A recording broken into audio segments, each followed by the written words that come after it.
If you're new here, my name's Rich and I'm making these videos to help you one-up your workflow. This is a video we've been thinking about making for a long time because let's face it, having the money conversation isn't always easy.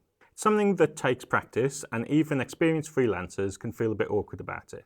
We eventually decided that the best way to approach it wasn't just for me to tell you how I charge, but to ask you, the Hive School community, to share your rates and your terms and expectations. That way we could get the most realistic and balanced picture possible of how people are actually charging in our industry today. We had over 40 responses to our survey, which is about 20% of everyone at the Hive School Discord. And those responses came from people who work all around the world on theatre, music, broadcast and corporate events. So a nice cross-section of views. So first off, a huge thank you to everyone who took the time to fill out our survey. Your transparency is genuinely helping the whole community. When freelancers talk to each other about their rates, we all benefit because it's a lot harder for anyone to lowball us when we know what the actual going rate is. And maybe after watching this, you'll realise that you're doing a little better than you thought. Or maybe you'll see there's room to grow. Now, I do want to be crystal clear, this isn't about setting prices for the industry. We're not here to tell you exactly what to charge. Your clients, your skill set and your market are unique, and only you can decide what's right for you. The best rate is the one that you can negotiate and actually get. So if you push too hard too soon, you'll risk losing work entirely. So think strategically, not just ambitiously.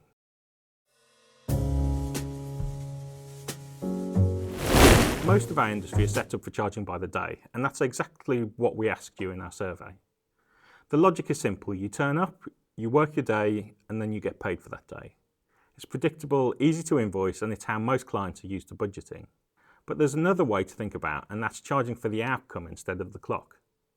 Here's why that matters. If you're doing something that is going to make your client a lot of money, or if your creative work will continue to add value long after you've packed up your kit, then the value you're providing isn't tied neatly to the hours that you've worked. This is where an outcome-based fee can make sense. You agree on a flat project price that reflects the value of that outcome, not just your time. You see this more often in roles like video design and lighting design, where the creative elements form part of the brand or experience of the event itself. It's less common for pure programming because that's usually seen as a service tied to specific days, but it's all worth thinking about. The key is communication. If you want to charge based on an outcome, you have to be able to explain to your client why that approach makes sense for their project and show them the long-term value that they're getting. And yes, that also means you have to deliver something that actually provides that long-term value too.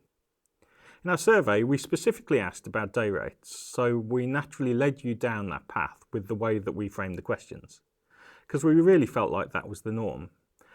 But we still think it's worth talking about outcome-based charging too, because it's a tool that you might want to have in your arsenal.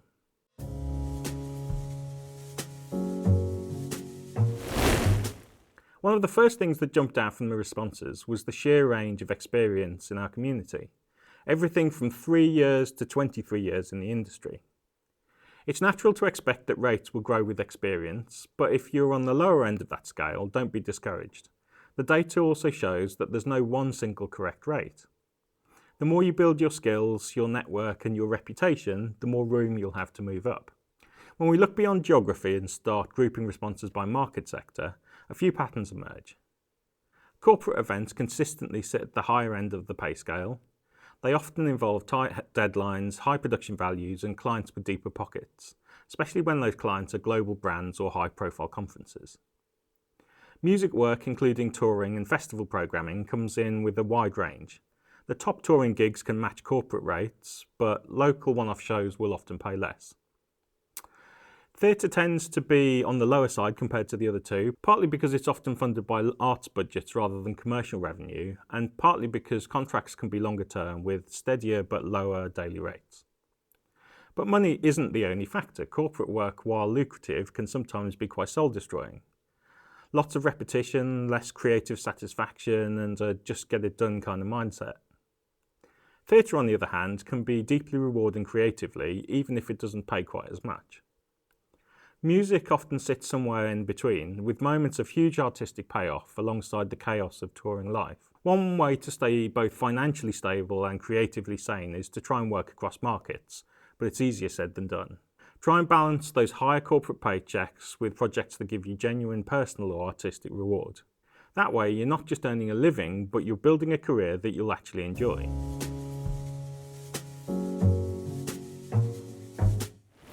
So now for the survey data. This is probably the part that you came here for, the actual numbers. So let's talk money. I'm going to give you the lower end, the higher end, and the average for a few key regions. Because the truth is, there's no single correct rate for this work. Your individual number will depend on your experience, the client, and the market you're in, and how you negotiate. By showing you the lowest and highest rates alongside the average, you can see the full spread. So if you're starting out, you know where you might enter the market, and if you're experienced, you can see what the top end actually looks like. It's all about understanding the range and not just chasing one number. So respondents from the UK ranged from £350 all the way up to £950 a day, with the average sitting at £579. Our respondents from the EU told us that their rate started at €400 and went all the way up to €700, the average working out to €592. Respondents from the US, we got $300 on the low end, all the way up to $1,800 at the peak, with the average sitting at $1,098. We wanted to include this because it does seem like there's a lot of work going on out there. Responses for work in Saudi Arabia generally were around $1,275, with some variation depending on client and scope of work. What's interesting is that high-paying markets like the US and Saudi aren't necessarily where most people are based, but they're common travel destinations for freelancers. This is why knowing the range is just as important as knowing the average, because your rate should reflect both the market and your value. We asked a number of other questions about your expectations when you charge your clients. One of them was about air travel. Premium economy is by far the most common request, with 21 people out of our survey said that that was their standard. Business class came up 9 times, often for long-haul flights over 6 to 8 hours. And 8 people said coach, usually with the caveat of upgrades for longer trips. The message? People want to arrive ready for work and not crumpled up like an accordion. So the further you're being asked to travel, the more reasonable, I think anyway, it is to ask for a better class of seat. But you'll have to negotiate this where you think it's appropriate. We also asked about overtime. Just about half of respondents, 21 people, charge extra for days over 10 hours. Some even said that they have tiered rates, one rate after 10 hours and another after 12. The rest, 15 or so people, said no overtime charges, and 2 said it really depends on the client. If you do charge overtime, make sure it's in writing and make sure you're willing to actually enforce it.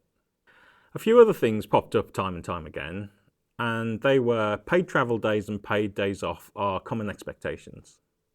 Some freelancers add what they call a difficult client surcharge, not something that you'd want to put in writing, of course, but a quiet adjustment when you know the job will be extra demanding. Hotel rooms are often expected with specific amenities like gym access. And a few people mentioned they've moved payment terms from net 30 to net 14 to try and keep cash flow healthy.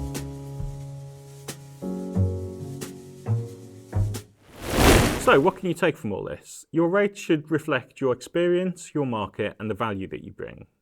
And they should be backed up by clear communication with your client.